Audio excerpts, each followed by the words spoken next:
Hey everyone, welcome back to the channel. If you're looking to make smart investments and grow your wealth, you're the right place. Today, we're diving into the world of Nvidia stock and how you can use Rule 200 to make a savvy purchase and potentially become wealthy. Let's get started. Rule 200 is a simple yet powerful guideline for investing. It states that you should aim to invest in stocks that can double their value every 200 days. Now, this isn't always guaranteed, but it's a great benchmark to identify high-growth stocks. Nvidia has shown significant growth over the past few years, making it a prime candidate for this rule. Let's take a look at Nvidia's performance over the past 2 years. Despite market fluctuations, Nvidia has consistently delivered impressive returns.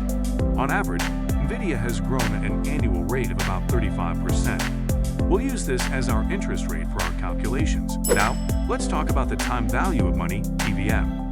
This concept helps us understand the value of money at different points in time.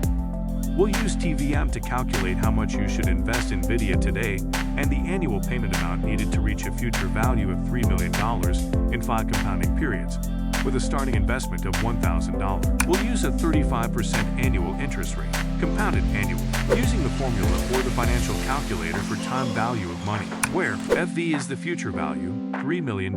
Present value expressed in $1,000 is PV. PMT is the annual payment, what we're solving for. R is the annual interest rate, 35%. Is the number of compounding periods, 5. Rearranging the formula to solve for PMT gives us. So you would need to invest $1,000 today and make annual payments of approximately $303,000 over 5 years to potentially reach $3 million, assuming a 30% annual growth rate. But why Nvidia?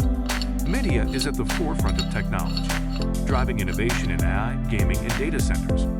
Their consistent performance and leadership in the industry make them a strong candidate for high-growth investments. Remember, investing always carries risks. While Nvidia has a strong track record, it's important to do your own research and consider your risk tolerance. Diversify your investments and consult with a financial advisor to make informed decisions. That's it for today's video. If you found this helpful, make sure to like, comment, and subscribe for more investment tips and strategies. Let me know in the comments if you have any questions or topics you'd like me to cover next. Thanks for watching, and happy investing.